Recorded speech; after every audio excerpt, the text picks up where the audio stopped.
না, আমি সবসময় অলংকার পরে থাকি না। শিল্পী আসলে নায়িকা হতে পারবেন না, এটা আমার কাছে মনে হয়। নায়ক সালমান শাহ থাকতো তাহলে ওনার সাথে একটা মুভি হলো আমি করতাম। যদি শাকিব খান না থাকতো, সব মিলানো এবং নাকি এনার্জি দিব আমি, মানে সব মিলানো না, এটা মানে নতুন আসতো তুমি আর কি, এরকম একটা নায়িকার আসলে মেধাটা যেমন প্রয়োজন, অবশ্যই মেধা প্রয়োজন, গ্ল্যামারটাও প্রয়োজন। আমি মনে করি এমন না বিষয়টা যে অনেক ফর্সা হলে গ্ল্যামার, এরকম না, বা অনেক হয় না যে গ্ল্যামার, অনেক কিছু আছে, আসলে আর্ট থাকতে হবে। দিন শেষে একটা নায়িকার আমার কাছে মনে হয় সব কিছুতেই আর্ট থাকতে হবে, তার তাকানোতে, তার কথা বলাতে, তার অঙ্গভঙ্গিতে, তার বিভিন্ন ধরনের চাল চলনে আসলে আর্ট থাকতে হবে, শিল্প থাকতে হবে। নয়তো আমার কাছে মনে হয় কোনো শিল্পী আসলে নায়িকা হতে পারবেন না, এটা আমার কাছে মনে হয়। নায়ক সালমান শাহ থাকতো তাহলে ওনার সাথে একটা মুভি হলো আমি করতাম, এবং আমি জানি একটা মুভি ওনার সাথে হলে মিনিমাম 50টা মুভি ওনার সাথে আমার হতো, এটা আমি শিওর। মানে ওনার অনেকগুলো মুভি দেখেছি, তো ওনার মুভি দেখে ওনার অ্যাক্টিং ডেলিভারি, অ্যাক্টিং থ্রোয়িং আমার কাছে যেটা মনে হয়েছে যে এটা মজা হতো আর কি, অ্যাক্টিং করতে গিয়ে এটা মজা হতো। মানে শাবনূর ম্যামকে যেরকম দেখেছি, সো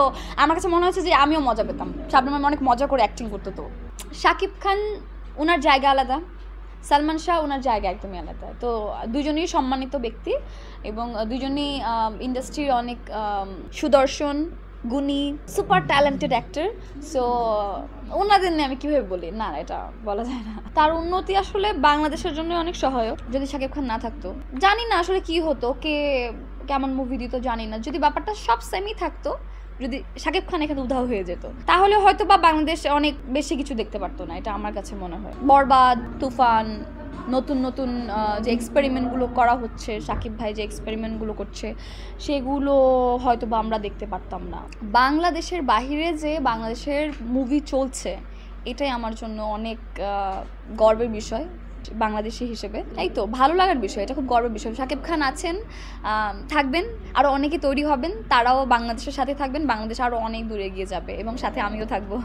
না, আমি সবসময় অলংকার পরে থাকি না।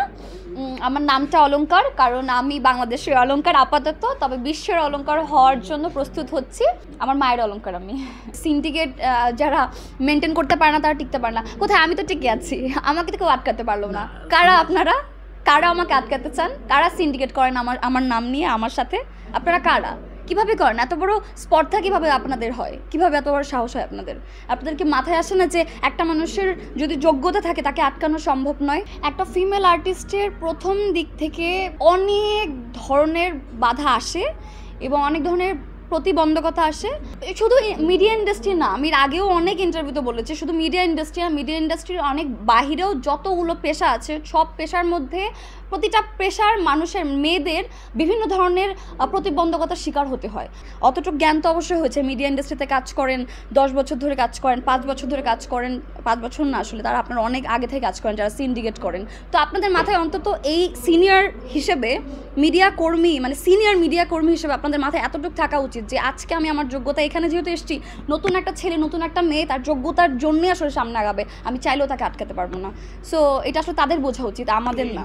মিডিয়া ইন্ডাস্ট্রির নতুন নবাগত যারা আসছে তাদের জন্য যদি আমি বলতে চাই, নিজের যোগ্যতায়, নিজের আত্মবিশ্বাসে এগিয়ে যাও, বাকিটা আসলে সময় বলে দিবে তোমাকে। দৃষ্টিভঙ্গির উপর ডিপেন্ড করে যে আসলে নায়িকা হওয়াটা আশীর্বাদ নাকি নায়িকা হওয়াটা অভিশাপ। এখন আপনি একজন জার্নালিস্ট না হয়ে আপনি একজন ব্যাংকার হতে পারতেন। এখন আপনার কাছে কি মনে হয় জার্নালিস্ট হওয়াটাকে অনেক অসম্মানের? অবশ্যই না, জার্নালিস্ট হওয়াটা সম্মানের, এবং আপনার মনের ওই জায়গাটা জার্নালিজম দখল করে নিয়েছে, দ্যাটস ওয়াই আপনি জার্নালিস্ট। ব্যাপারটা নায়িকার ক্ষেত্রেও সেম, একটা আর্টিস্টের ক্ষেত্রে সেম, সবার ক্ষেত্রে সেম।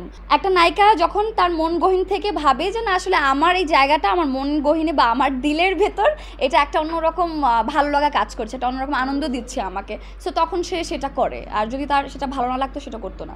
আমার তো খুব অল্প সময়ের ক্যারিয়ার, মানে একদমই অল্প সময়ের আমার ক্যারিয়ার। মানে এই অল্প সময়ের ক্যারিয়ারের মধ্যে আমি অনেক মানে ভিন্ন ভিন্ন ধরনের কাজ করেছি, যেটা অনেক সিনিয়র যারা আমার থেকে 15 বছরের সিনিয়র বা 10 বছর সিনিয়র, তারাও হয়তো বা সেই সুযোগটা পায়নি। আমি বলবো, আমি সুযোগ বলবো আমার জায়গা থেকে, নাকি আসলে আমি জানি না, সুযোগও বলতে পারি না অনেক সময়, কারণ হচ্ছে আমি অনেক সুযোগ পাইনি অনেক জায়গা থেকে। আমি অনেক পলিটিক্সের শিকার হয়েছি, আমি অনেক সিন্ডিকেটের শিকার হয়েছি, আমি অনেক কিছু আসলে মানে ইন্ডাস্ট্রিতে অনেক লড়াই করে আসলে আমাকে এই জায়গায় আমি আপাতত আছি। নতুন ছেলেমেয়েরা যখন কাজ করতে আসে, এখনও দেখি আমরা, মানে আমার সেটা থাকলে একটা অন্যরকম আদর যত্ন পায় যারা নতুন অভিনেতা আছে, নতুন অভিনেত্রী আছে আমার জায়গা থেকে, বিকজ আমি তো ওই ব্যাপারগুলো দেখে এসেছি যে আমার সাথে কি ব্যবহারগুলো করা হচ্ছে। আমি এগুলো করি না, আমার কাছে মনে হয় ওরা আসলে কি ডিজার্ভ করে বা ওরা আসলে কোনটা করলে ওদের মনটা প্রফুল্ল থাকবে, এবং আর্টিস্ট হিসেবে কোথায় ওরা কোন ব্যবহারটা আমি দিলে ওই নতুন আর্টিস্টটা কমফোর্ট জোন পাবে, আমি সেটা দিই। বাট আমার সিনিয়ররা, বেশিরভাগ সিনিয়ররা আমাকে সেটা দেয় নাই। আমাকে ফিল করানো হয়েছে যে মানে নতুন আসছো তুমি আর কি, এরকম। তো আমি আবার এগুলোর মধ্যে কখনো মাথায় নিতাম না, তুই বল ভাই আমার কি, মানে এরকম ছিল আর কি।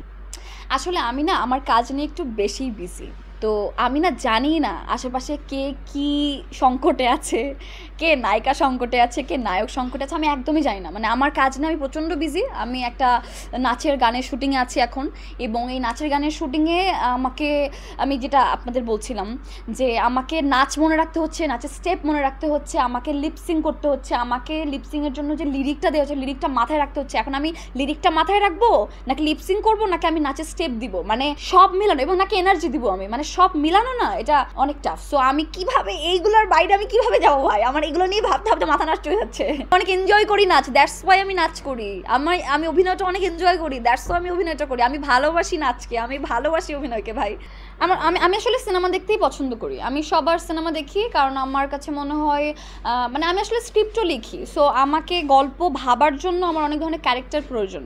সো আমার মাথায় যদি অনেক ধরনের ক্যারেক্টার আসে তাহলে আমি গল্প লিখতে পারবো। সো আমি সবার মুভি দেখি, সব আর্টিস্টের মুভি দেখি, সব আর্টিস্টের নাটক দেখি, যখন আমার চোখের সামনে যা আসে আমি তাই দেখি, কারণ আমার কাছে মনে হয় আমি নতুন কিছু জানতে পারবো, নতুন কিছু শিখতে পারবো। সো এটা আমার জন্য অনেক প্লাস পয়েন্ট।